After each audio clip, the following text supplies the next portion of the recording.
Hello, my name is Adam, and I'm here to tell you the most amazing story you ever heard in your life. Now, as you can, you know, obviously tell, I'm kind of getting on in years, and my memory isn't exactly what it used to be. So, every now and then, when I'm telling this amazing story, I might need to help you to, help me remember stuff, you know? You know how it is with old people. Anyways, so our story starts with a guy named Percy. Now Percy was a Carpenter. carpenter. Yes, of course, like Jesus. Except no, he was a fantastic carpenter known through the town, and like his work is genuinely part of the reason why the town he lived in was so amazing. It was terrific. It had everything. It had like high retail value. But you see, this town was not perfect. It had an issue, a very severe and unique issue, might I add. And this issue with the town was the issue with the town. Everyone was a vampire. Vampirism. There was a plague of vampirism. Like, what does it matter if you have a lovely garden made by like Percy the Amazing Carpenter? Because carpenters make gardens. I bet you didn't know that. You can't enjoy that if you're a vampire. Now, where had all these goddamn vampires come from? Like, they're not usually in these massive colonies or something. So Percy decided that he was going to find out who spread this plague of vampirism across this fair and wonderful town. So he went into the town and he decided he would interview one of the shopkeepers in the town, since you know a lot of people come in and out of shops, so like they have to know something, right? So the shop he went into was a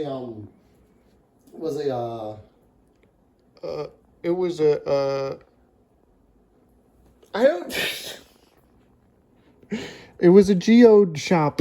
a geode shop. Because as we all know, geodes have real magic. I mean, like, look how pretty they are. Like, have you seen a geode? There's no way that isn't magical.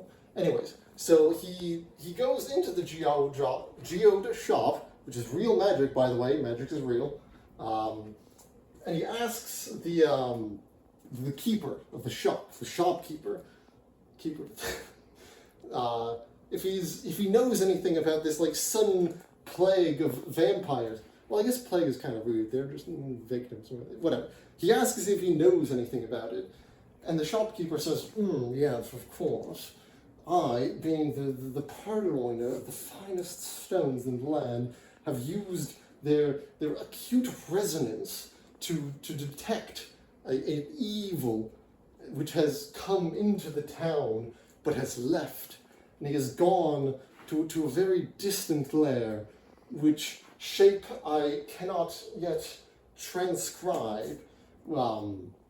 It would be a great favor to me if you were to do something about this evil. Because you see, when the sunlight reflects through my gorgeous geode collection, it reflects into the vampires, and then they burn, and they don't give their money to me, and it's awful. So you need to go find them. Here, let me give you one of my geodes. Gives Percy one of the magic geodes. Magic's real, by the way. And Percy sets off to find this great evil, and he's kind of stupid. So he decides, well, whatever. I'm just going to follow someone smarter than me. So he goes and he follows a His dad. his father, Percy's father. You probably don't know this, was a fantastic adventurer. He like literally everywhere. Name a place and he was there. Like name a place. Alabama. He was in Alabama. Of course he was in Alabama. Name another place. Kentucky. Well, okay, maybe he wasn't in Kentucky, but like you can't be everywhere. What? Amazing adventurer. So he said, "Hey, Dad, there's this stupid evil guy. Could you help me kill him?" And Percy's dad is like, "Boy, why not? I'm not busy." So the two of them set off on the road to search after this malevolent evil which created all these vampires in towns. But then, one night when they were sleeping on the road, on the side of the road, not in the middle of it, that would be dangerous, they were ambushed by an evil and malicious evil and malicious, Mom. what? An evil mom. Mom. The mom from the divorce! How could I forget about the divorce? You see, Percy's father was a great adventurer, right? He wasn't, like, the best father figure, you know, like, he was busy. He was out adventuring, so he couldn't take care of poor Percy. Hence why he ended up becoming a carpenter, a very good carpenter, mind you. Just like Jesus. rather than following in one of his parents' footsteps and becoming an adventurer. Anyways, so the mom asks for fucking child support because, you know, Percy's dad hasn't been paying that lately. So, having a complete lack of money, Percy's dad elects to do the noble thing and distract Percy's mom. I guess that's not that noble. Anyways, so Percy can continue off. But see, they had already made, like, vast distances, the width and breadth of the land they had traveled. And when Percy crested a mighty hill, off into the distance, he saw the lair, which was a cairn. a what? A cairn. What's the cairn? It's like a rock thing. Never mind. It was Shrek's hut. It was Shrek's hut, of course. Like, okay, let me spell this out for you. Ogres are like onions, right? They have layers. But you know what else makes onions and ogres similar, right? They hate vampires. Well, no, that's good. Whatever. They hate vampires. And you know Shrek, he's a big guy, but like, he didn't get that natural. Like no, there's no like steroids or anything going on. This is all natural, baby. But in order to keep his, like, you know, peak male physique, he needs exercise. He needs training. So his master plan was to convert the entire town into vampires, so he could, like, train against people and not have to feel bad about murdering them because they're vampires, and that means they're okay to kill. And the fact they made them vampires is irrelevant, frankly, and should be excluded from this court case. This is true. Anyways, so Percy goes up to Shrek's hut, and he knocks on the door, and he hears great big thumping from inside, and Shrek slams open the door. Who dares enter my presence?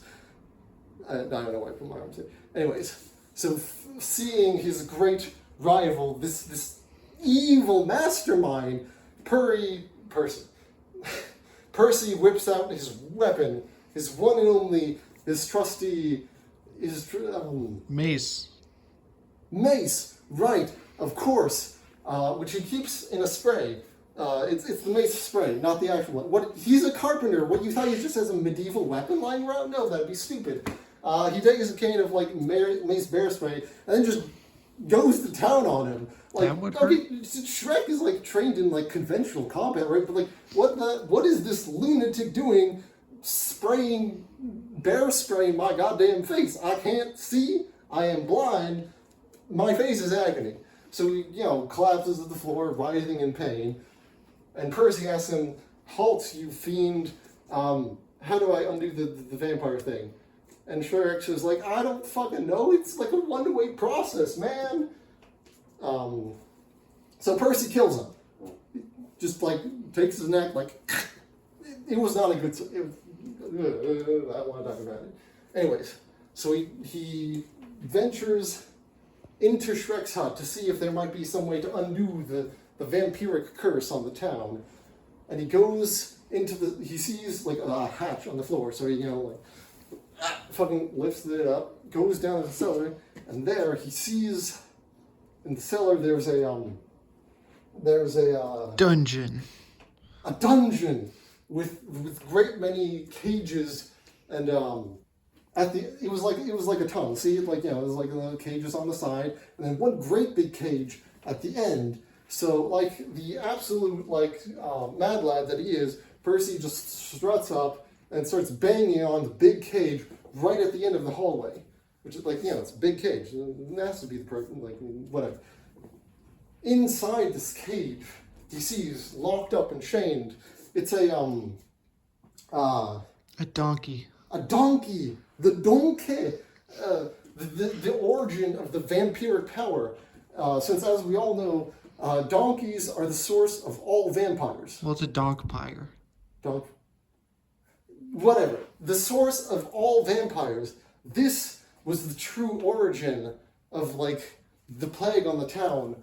But when Percy was gonna, like, smite him down with the pepper spray, the old, not pepper spray, mace. Mace him and then, like, snap the neck, true combo. But then Donkey said, wait, I have to tell you something. I am